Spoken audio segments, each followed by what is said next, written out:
but here we are calling this as Bay of Bengal. So I am revising again whatever we are discussing about geographical features. This is Atlantic Ocean, then we discuss this is Mediterranean Sea, here we are getting Ionian Sea, here we are getting Adriatic Sea, Black Sea, Caspian Sea, then Red Sea, Gulf of Persia, Arabian Sea, then Bay of Bengal. Now here also you may observe portion is going inside. This is called as Gulf of Khambat. Actually name of this is Khambat, but in English we are pronouncing as Kambai. So Gulf of Kambai or Gulf of Khambat. Here also the Gulf is there. This is called as Gulf of Kutch. Then this portion, this is Indian Ocean. Now I am not able to say Arabian Sea, but I can say Indian Ocean. Say only one nation in world having name for ocean. Check out other names of ocean. Here I am getting Atlantic Ocean, here I am getting Pacific Ocean, here Arctic and here Antarctic.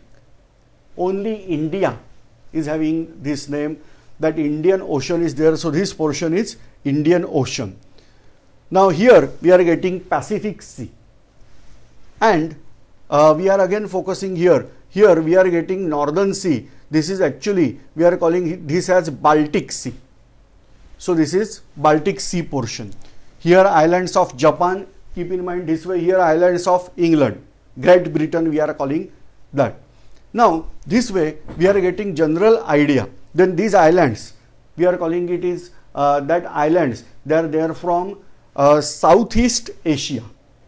So there are Malaysia, then Singapore, Indonesia, then here we are getting Laos, Cambodia, Vietnam, all this part over here, but I am not focusing right now on this part. So this part is not clearly shown over here. Here Australia is there, then New Zealand is also there. Now we are focusing on this part. Now here we have to show certain mountain ranges.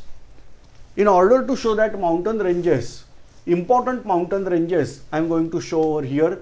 So in case of Europe, this mountain range is important. Okay, what word I have used? In case of Europe. Now this is continent. Here we are getting Africa as continent. Here Europe as continent. Here this is Asia as continent. Australia as continent. So what we are calling continent? Usually huge landmass surrounded by water is called as continent, and smaller landmass surrounded by water is called as an island. But what is that smaller and what is that huge? That is not clear. In old days, these people were having thought that their land is surrounded by water, and so this is called as Europe as continent. But now we realize this land is having connection over here, and so we are calling this as now Eurasia. Actually it was Africa also. See, here one can travel straightway here. No doubt the rest of part is covered by water, but still there is direct connection. So I should not call Africa as separate continent. But in 19th century a canal was constructed from here, and that's why the continent gets separated out. There is water body in between that. So we are calling this as Africa. This is called as Eurasia. Now what is the boundary of Europe we have to consider? Let us check out. This is Black Sea and this is Caspian Sea. Again name Caspian Sea. One Indian sage was there named as Kashyap. On behalf of that, the sea was named as Kashyapiya Samudra. That was corrupted as Caspian Samudra or Caspian Sea. So like that, this name is there according to some Indian scientist. Anyway, you can remember this as Caspian Sea. There are mountain ranges in between. They are called as Caucasus mountain ranges. To the north of Caucasus and north of Caucasus, then here Ural mountain ranges are there. Towards west of Ural and rest of land surrounded by water, this is called as Europe. Now this is European subcontinent actually, but we are calling this as continent. So land that is north to Caucasus mountain, Caucasus is included, and north of Caucasus, land which is towards west part of Ural mountain, and rest of the part surrounded by water. That is all we are calling as Europe subcontinent. But what they are calling as continent, and ultimately I am speaking their language. I am following their style of wearing. I am following each and everything from their side, so I have to consider that as continent. But you are aware that that is not continent, that is subcontinent. Now second subcontinent here we have to discuss, this is Arabian subcontinent, which is having Red Sea at one border, Persian Gulf at another border. Here we are getting Arabian Sea, and here Mediterranean Sea. Just imaginary line is there here. That part we are calling as Arab subcontinent. Now we are going here for next huge mountain ranges, supposed to be the world's most ancient, most newest and still largest mountain range, that is mountain ranges of Himalaya. No doubt we are having different names: Kirthar, Suleiman, Hindu Kush, Pir Panjal, Karakoram, like that various names of ranges are there, but we are calling in togetherly, that is Himalayan mountain ranges. So we are having here Himalayan mountain ranges, they are spread out here, something like that, and there are Kunlun mountain ranges also. So I am showing you what are the important mountain ranges. In Arabia also like that mountain ranges are there. So we are discussing here only important mountain ranges in order to study. Now rivers. Obviously I should go, but first river I have to show here, that is river Indus, that is Sindhu Nadi.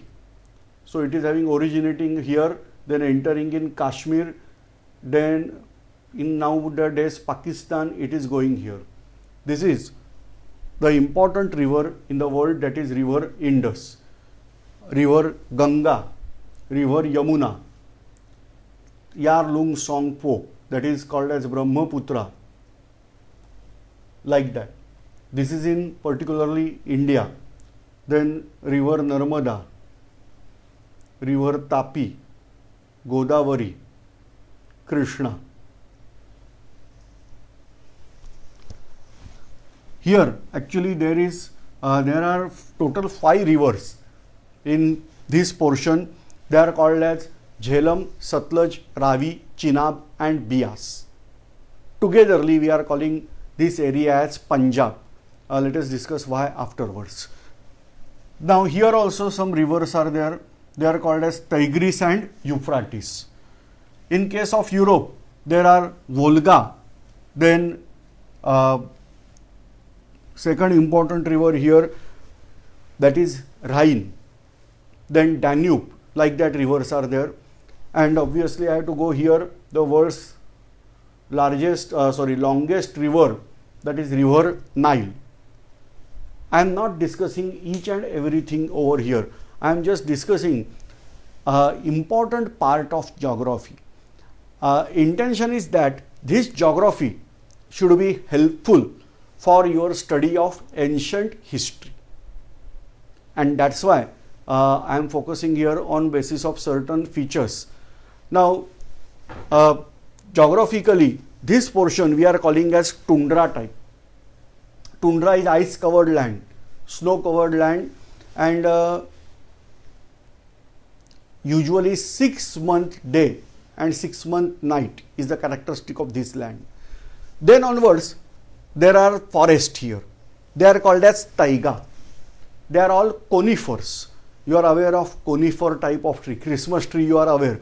That is categorized under conifers. So here we are getting the line that is conifer. Then onwards here there is grassland. That grassland we are calling as steppes. So starting from here and ending somewhere here, that is steppes, the grassland. The world's here, this portion is covered by desert. It will start from here, Morocco. from Morocco, entire northern Africa that we are calling as Sahara Desert, then Arabian Peninsula, then parts of Iraq except this river part, then Iran is there, then Pakistan, and in India also it should end till Rajasthan. So the desert should start from here Africa and end in Rajasthan part, run of Kutch and Rajasthan. But in between that Punjab is there and river Indus is there. Because of that, middle part is fertile, again there is desert style. So this portion is covered by desert. Now these deserts are hot desert. They are present in tropical region particularly. Whereas on north of Himalaya, there is also land, that is desert land. Now here Takli Makan is the name of desert over here. Then if you observe steps, here the height of grass decreases, and ultimately when it reaches in Mongolia, the height of grass decreases and ultimately there is desert. We are calling that as Gobi Desert. So that Gobi is name of desert as we are calling, but I learned that in Mongol language they are calling desert the similar word they are using as Gobi. So I have to call desert in English, so in Mongol I have to call as Gobi, but what we are calling Gobi Desert. So this way the northern part. Here in Africa, here again grasslands are there. They are called as savanna type. Say here also grassland, but this grassland is in temperate zone, whereas this grassland is in tropical zone. Then onwards the African jungles, that is in equator zone. So these are the portion. In case of India, we are talking this climate as monsoon climate, and entire this portion is in monsoon climate. So this way we are having a certain introductory part of the world. Now certain features of Himalaya we are going to discuss over here. Himalaya mountain range is starting here, not exactly touching out the sea, but somewhere here. It will enter, it is there in Pakistan, then it enters in Afghanistan as Hindu Kush range. Here important plateau is there, that is called as Plateau of Pamir, the second highest plateau in the world. Then here we are calling this part as Tibet. So Tibet is again beyond Himalaya important plateau, Tibet, which is the first highest plateau in the world. Then suppose I had to travel from India to abroad. In those days there were only when I had to travel by land, there are some gaps. These gaps we are calling as pass. So here important pass was there, that is called as Khyber Pass. Another important pass was here in Balochistan part, that was called as Bolan Pass. Here somewhere Karakoram Pass was there. Here Nathula, that is another name of pass. But usually these two passes proved important part in India. Now we are calling, this is a very, very basic part of geography. This is the end of first lecture. Thanks.